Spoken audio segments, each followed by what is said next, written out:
बिस्मिल्लाहिर्रहमानिर्रहीम। अस्सलाम वालेकुम रहमतुल्लाहि वबरकातुहू। आइए आज का लेक्चर स्टार्ट करते हैं। लास्ट टाइम हमने मोर प्रीसेट्स को बहुत तफसील से पढ़ा था और मैं इसको यहाँ से क्लोज कर रहा हूँ। मोर प्रीसेट में न्यू डॉक्यूमेंट क्रिएट करने के लिए भी आप जा सकते हैं और यहाँ से न्यू फाइल पर क्लिक करके भी न्यू डॉक्यूमेंट की विंडो ओपन की जा सकती है। तो शुरू करते हैं प्रिंट के बटन से और यहाँ पर मैं A4 साइज लेने जा रहा हूँ और उसके बाद यहाँ यूनिट्स हम लोग इंचेस में लेंगे क्योंकि हम लोग प्रिंट करना चाह रहे हैं। इस डिज़ाइन को प्रिंटिंग के लिए तैयार कर रहे हैं, इसलिए इंचेस में साइज ले लेंगे हम लोग और उसके बाद कलर मोड लेंगे CMYK, सियान मैजेंटा येलो ब्लैक, और यहाँ से फाइल क्रिएट हो। आपके सामने जो अब सॉफ्टवेयर की शक्ल आ रही है इसको इंटरफेस बोलते हैं और इसमें कुछ तब्दीलियां हैं, ज़रूरी तब्दीलियां हैं, वो आप कर लीजिएगा। आप लोग जब न्यू स्टूडेंट्स कोई फर्स्ट टाइम इंस्टॉल कर रहे हैं सॉफ्टवेयर तो उनके सामने पॉसिबल है इस तरह से इंटरफेस आए। कुछ ज़रूरी तब्दीलियां मैं आपको बता दूंगा, वो आप लोग कर लीजिएगा। यहाँ से चलते हैं, सबसे पहले ऊपर आपको वही मेन्यू बार मिलता है। इन तमाम मेन्यूज़ को हम आगे चल के बहुत तफसील से पढ़ेंगे। उसके बाद है डॉक्यूमेंट बार। डॉक्यूमेंट बार ये है कि जो फाइल हमने क्रिएट की है या जो आर्टबोर्ड हम लेकर आए हैं यहाँ पर, उसके बारे में कुछ तफसील होती है। हमने इस फाइल में सियान magenta yellow black colour mode select किया है तो सियान magenta yellow black colour mode है और फाइल का अभी तक हमने कोई नाम नहीं रखा तो ये अनटाइटल्ड ही है। अगर मैं इस टैब को बंद कर दूं और यहाँ से न्यू फाइल ले लूं दोबारा से और यहाँ मैं इसका नाम रख देता हूँ क्लास 3 और बाकी सब चीज़ें वैसी ही हैं, CMYK है और क्रिएट कर रहा हूँ। अब की बार यहाँ आप गौर करें कि यहाँ पर टैब के अंदर उसका नाम क्लास 3 लिखा हुआ आ गया, लेकिन ये फाइल अभी हमने सेव करनी है। इसका मतलब ये नहीं है कि क्लास 3 के नाम से ये डॉक्यूमेंट या ये फाइल आपकी सेव हो गई है। बाकी इसको डॉक्यूमेंट बार बोलते हैं 163.64%, यानी हम इस वक्त इसकी जो जूम किया हुआ है हमने 163.64% जूमिंग में है। CMYK सियान magenta yellow black colour mode हो गया इसका। इसके बिल्कुल साथ आपको मिलता है टूल पैनल। अगर आप टूल पैनल के नीचे आए, यहाँ देखें 3 बटन्स आपको मिलते हैं। ये टूल पैनल मुकम्मल नहीं खुला हुआ। इसको मुकम्मल खोलने के लिए सबसे पहले ये सेटिंग कर लीजिएगा कि यहाँ पर एडिट टूल बार के इस बटन पे क्लिक कर लें। ये देखें यहाँ पर बहुत कम टूल्स नज़र आ रहे हैं और इस पैनल के अंदर आपको बहुत ज़्यादा टूल्स नज़र आ रहे हैं। इसको कैसे सेट करेंगे, आप लोग फ्लाई आउट बटन में चले जाएं और यहाँ बेसिक पे चेक लगा हुआ है, आप एडवांस पे चेक लगा दें। अब देखें ये मुकम्मल टूल बार, आप टूल बॉक्स आपके सामने खुलकर आ गया। विंडो के मेन्यू में चलते हैं और यहाँ पर कंट्रोल पे क्लिक करते हैं। अब जैसे ही कंट्रोल बटन पे आपने क्लिक किया तो एक कंट्रोल पैनल आपके सामने खुल के आ गया। अब की बार यहाँ पहला जो बार है वो मेन्यू बार हो गया, दूसरा कंट्रोल पैनल हो गया, तीसरा डॉक्यूमेंट बार हो गया, चौथा इसमें ये टूल बॉक्स आपको मिलता है। इस टूल बॉक्स के बिल्कुल टॉप पे देखें यहाँ 2 छोटे से एरो बने हुए हैं। अगर इसको मैं क्लिक कर दूं तो ये टूल बॉक्स बंद हो गया, यानी वो जो टूल्स थे सेकंड लाइन में वो इसके नीचे शिफ्ट हो जाते हैं। मैं दोबारा से यहाँ क्लिक करता हूं तो वो टूल्स नीचे से अब की बार इसके बराबर लाइन में आ गए। इसके नीचे आपको दिया गया है यहाँ पर स्टेटस बार।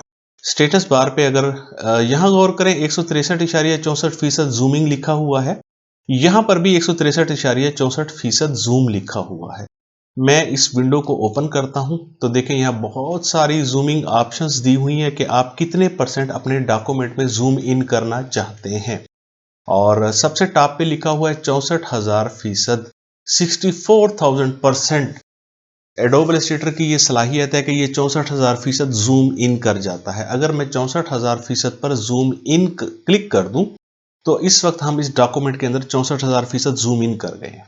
मैं जूम आउट करना चाहता हूं इसको एक ही जंप में, तो सबसे नीचे लिखा हुआ है फिट ऑन स्क्रीन। सो मैंने फिट ऑन स्क्रीन पे क्लिक किया और ये मेरा आर्ट बोर्ड विंडो में फिट हो गया। दोबारा चलते हैं इसी जूमिंग पोजीशन में, मैं यहाँ 800% जूम कर जाता हूँ या मैं यहाँ पर 400% जूम करता हूँ या अब की बार मैं 200% जूम कर लेता हूँ, लेकिन अभी भी आपका आर्ट बोर्ड ऊपर और नीचे से कटा हुआ है। यहाँ दोबारा क्लिक करें क्लिक फिट ऑन स्क्रीन पर क्लिक कर दें। अब ये मुकम्मल आर्टबोर्ड आपको नजर आ रहा है।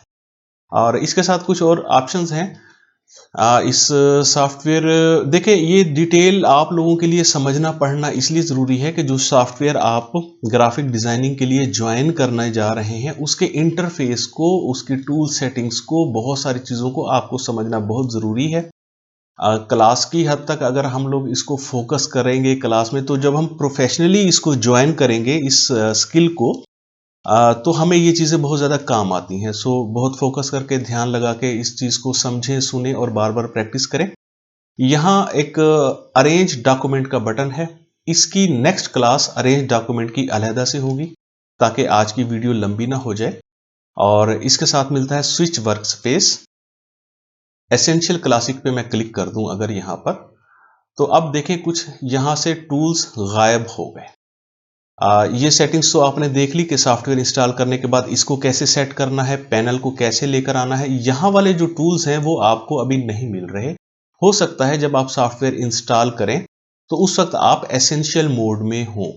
आपने ये करना है, एसेंशियल क्लासिक पे क्लिक कर लेना है। जैसे ही एसेंशियल क्लासिक पे आप लोग क्लिक करते हैं तो आपको ये टूल्स मिल जाते हैं। इसके साथ है प्रॉपर्टी पैनल। प्रॉपर्टी पैनल में बहुत सारी तफसील है, लेकिन बात यह है कि हमने तो अभी कुछ ड्रा ही नहीं किया, कुछ नहीं बनाया, किसी ऑब्जेक्ट को स्क्रीन पे सिलेक्ट भी नहीं किया, तो ये फिर कौन सी प्रॉपर्टीज शो कर रहा है? ये बाय डिफॉल्ट प्रॉपर्टीज शो कर रहा है। जो डॉक्यूमेंट हमने क्रिएट किया था उसका यूनिट हमने इंचेस में लिया था, तो सबसे पहले यूनिट्स शो कर रहा है, डॉक्यूमेंट के यूनिट्स इंचेस में है। आर्टबोर्ड हमने एक लिया था, इसलिए यहां पर एक आर्टबोर्ड ही शो कर रहा है। एडिट आर्टबोर्ड पे मैं क्लिक करता हूं तो देखें यहाँ कंट्रोल पैनल में आपको कुछ बहुत सारी डिटेल्स मिल जाती हैं, जिनके इसके लिए भी मैं एक अलहदा से वीडियो बनाऊंगा। फिर वही बात, ताकि आज की वीडियो लंबी ना हो जाए। और जैसे ही मैंने एडिट आर्टबोर्ड पे क्लिक किया तो आपका आर्टबोर्ड इस वक्त इस हालत में है और यहाँ स्क्रीन का कलर चेंज हो जाता है। लेकिन गौर करें तो यहाँ पर 8 बॉक्सेस आपको नजर आते हैं।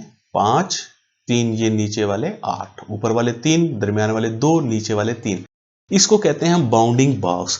लफ्ज पे गौर करें, बाउंडिंग बॉक्स क्यों कहा गया है? क्योंकि हमने जैसे ही एडिट आर्टबोर्ड के बटन पे क्लिक किया, इन बॉक्सेस ने हमारे आर्टबोर्ड को जकड़ लिया, पकड़ लिया, इसलिए हम इसको बाउंडिंग बॉक्स कहेंगे। अगर आप इस बाउंडिंग बॉक्स से अपने आर्टबोर्ड की जान छुड़ाना चाहते हैं तो बाहर क्लिक कर दें, लेकिन ये देखें कि आपकी स्क्रीन का कलर अभी तक चेंज नहीं हुआ। इसके लिए दो ऑप्शंस हैं, या तो आप एस्केप का बटन प्रेस कर दें, या फिर ये टॉप पे है सिलेक्शन टूल, वी इसकी शॉर्टकट की है, मैं इस पर क्लिक करता हूं तो ये अब नॉर्मल रूटीन में हालत में आ गया। और एक चीज़ और बताता चलूँ साथ साथ कि यहाँ पर जो टूल्स आपके पास मौजूद हैं, इनके जिस भी टूल के नीचे छोटा सा एक ट्राइएंगल सा बना हुआ है, इसका मतलब यह है कि इसके अंदर और टूल्स मौजूद हैं। तो मैं ये पेन टूल है, पेन पे बटन दबाकर रखता हूं तो देखें ये एक टूल बॉक्स आपके सामने खुल के आ जाता है और इसके एंड में फिर यहाँ पर एक छोटा सा ट्राइएंगल बना हुआ है। मैं इस पर क्लिक करता हूं तो ये पूरा बॉक्स ही बाहर आपको दे देता है। हॉरिजॉन्टल वर्टिकल दोनों तरह से आप इसको एडजस्ट कर सकते हैं। अगर आप चाहें तो इसको उठाकर इंटरफेस में भी एडजस्ट किया जा सकता है। आप चाहें तो इसको वापस बाहर निकाल सकते हैं, चाहें तो इसको दोबारा से बंद भी कर सकते हैं, और चाहें तो यहां से दोबारा इसको हासिल किया जा सकता है। यानी कोई कंफ्यूजन नहीं है, एक दफा बंद हो गया तो दोबारा कैसे आएगा। मैं इसको बंद करने जा रहा हूं और बिल्कुल इसी तरीके से अभी मैं कोई बटन माउस से नहीं दबाने वाला।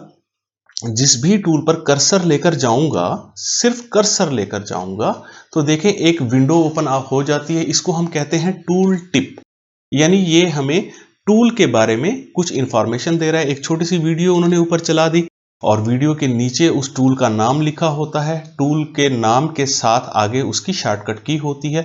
इस विंडो को टूल टिप भी बोला जाता है। मजीद देखते हैं कि इस पैनल में हमें क्या मिलता है। कि अगर यहाँ पर मैं बिल्कुल इसी तरह से जैसे टूल पैनल आपने ओपन किया था और बंद किया था, इसके ऊपर भी छोटे से 2 एरो हैं, यहाँ क्लिक कर लें तो ये आपको एक विंडो खोल के दे देता है, तमाम पैनल्स खोल के दे देता है। यहाँ चलते हैं और ये प्रॉपर्टी पैनल जो है आपके पास, इसके एंड में भी यहाँ पर एक एरो बना हुआ है, 2 एरो हैं छोटे से, यहाँ क्लिक करें तो ये आपकी स्क्रीन, आपको बड़ा एरिया मिल जाता है। अगर आप चाहें तो आप दोबारा से इनको खोल सकते हैं इस तरह से। मजीद ये है कि ये 2 टूल्स हैं, मैं इनमें से किसी एक टूल पे क्लिक करूं, ये 3 है, उसके बाद फिर ये 3 है, और यहाँ इन 3 टूल्स के बाद एक डिवाइडर है, फिर इन 3 टूल्स के बाद एक डिवाइडर है, ऊपर वाले 2 टूल्स के बाद एक डिवाइडर है। मैं यहाँ पर क्लिक करता हूँ तो देखें एक पैनल आपको खुल के सामने आ जाता है। अगर आप चाहें तो इसके नीचे वाले टूल में जा सकते हैं, यानी मैं कलर गाइड में जाना चाहता हूं तो मैंने कलर गाइड पे क्लिक किया। अब की बार देखें ये हाईलाइट हो गया। मैं अब ऊपर वाले बटन पे क्लिक करूंगा, कलर के बटन पे क्लिक करने के बाद तो कलर ओपन हो जाते हैं। ये साइड पे एरो है, मैं इसको बंद कर देता हूं। नीचे देखें ये स्विचेस हैं, इनको भी हम इस तमाम टूल्स को हम बहुत तफसील से पढ़ेंगे। स्विचेस के नीचे हैं ये ब्रशेस, उसके नीचे हैं सिंबल्स। अगर आप गौर करें तो इस विंडो के अंदर आपको ये पहले पहले स्विचेस मिलते हैं, उसके बाद ये ब्रशेस हैं। सो यहाँ ब्रशेस लिखा हुआ है, मैं ब्रशेस पे क्लिक करता हूँ तो ये ब्रशेस ओपन हो गए। और यहाँ पर नीचे सिंबल्स लिखा हुआ है, मैं सिंबल्स पे क्लिक करता हूँ तो यहाँ से सिंबल्स ओपन हो गए। अब की बार इन बटन्स पे क्लिक करने की बजाय मैं डायरेक्ट यहाँ से ओपन करता हूँ स्विचेस। देखें स्विचेस हाईलाइट हो गए। ब्रश पे क्लिक करता हूँ, ब्रश हाईलाइट हो गया, और सिंबल्स पे क्लिक करता हूँ तो सिंबल हाईलाइट हो गए। लेकिन एक चीज और इसमें काबिले गौर है, इनमें से ब्रशेस को की विंडो को अगर मैं यहां से निकाल लूं तो अब देखें आपके पास यहां 2 बटन्स बाकी बचते हैं, स्विचेस और सिंबल। ब्रशेस हमने बाहर निकाल लिए, और साथ के साथ यहां गौर करें तो यहां पर से आपका स्विचेस और सिंबल्स 2 ही बटन बाकी बचे हैं, तीसरा बटन आप यहां बाहर निकाल चुके। अब जब आपने फाइल में काम किया, डिजाइन मुकम्मल हो गया और आप इसको बंद कर देते हैं। बंद करने के बाद ये आइकन तो आपका गया, इसको वापस कैसे लेकर आएंगे? यहां पर 3 मौजूद थे, अब की 2 हैं। इसके लिए आपको यहां जाना होगा वर्क स्पेस स्विचर में, और आप चूंकि एसेंशियल क्लासिक मोड में हैं, आप नीचे रीसेट एसेंशियल क्लासिक पे क्लिक कर देंगे। अगर आप एसेंशियल मोड में काम कर रहे हैं तो नीचे आपको मिलेगा रीसेट एसेंशियल, लिहाजा हम लोग एसेंशियल क्लासिक में हैं तो हमें यहां मिल रहा है रीसेट एसेंशियल क्लासिक पे। मैं ये क्लिक कर देता हूं। जैसे ही मैंने क्लिक किया तो देखें अब की बार ये ब्रश का जो टूल विंडो आपने बाहर निकाल ली थी वो आपको वापस इसमें मिल जाती है। और इस विंडो को आप बड़ा भी कर सकते हैं, इस विंडो को छोटा किया जा सकता है, साइड बाय साइड साइड पे चौड़ा किया जा सकता है, तो बहुत सारी चीजें हैं। स्विचेस पे क्लिक करता हूँ एक मरतबा फिर से मैं, और यहाँ पे पूरी विंडो ओपन हो गई है। इसमें एक चीज़ और करके देखते हैं हम लोग कि मैं स्विचेस को बाहर निकाल लेता और इसको मैं बंद कर रहा हूँ, और नीचे वाला ये जो पैनल है इसमें स्ट्रोक, ग्रेडियंट और ट्रांसपेरेंसी है, इसमें से मैं ग्रेडियंट को बाहर निकाल लेता। ये दोनों यहाँ पड़े हुए हैं जी। अब अगर आप चाहें तो ऊपर से आपने एक पैनल निकाल लिया स्विचेस का, नीचे से आपने ग्रेडियंट का पैनल निकाल लिया, और इन दोनों को अगर आप अटैच करें एक दूसरे के साथ तो आप अगर चाहें तो अपने टूल्स की इस तरह से भी सेटिंग कर सकते हैं, और ये बिल्कुल उसी तरह से खुलेगा। और यहाँ से मैं इसको मूव करना चाहूँ मूव कर लूँ, और अगर आप यहाँ इसको इंटरफेस में एडजस्ट करना चाहते हैं तो अब की बार ये यहाँ पर भी एडजस्ट हो जाएगा। आप इसको थोड़ा सा विड्थ को कम कर लें ताकि आसानी हो। अब की बार ये ऐसे ही खुलेगा, और लेकिन ये देखें कि स्विचेस अलग हैं और ग्रेडियंट अलग ही खुलेंगे। अलबत्ता इसको अगर मैं बाहर निकाल लूँ, एक मरतबा फिर से बाहर निकाल लूँ, यहाँ पे आप इसको दोबारा से ओपन कर लें, इसको भी ओपन कर लें, इनको एक मरतबा फिर से एडजस्ट किया जा सकता है। अब की बार ग्रेडियंट हमने ऊपर एडजस्ट कर दिए और यहाँ पर हमने इसको ऐसे एडजस्ट कर, ठीक है।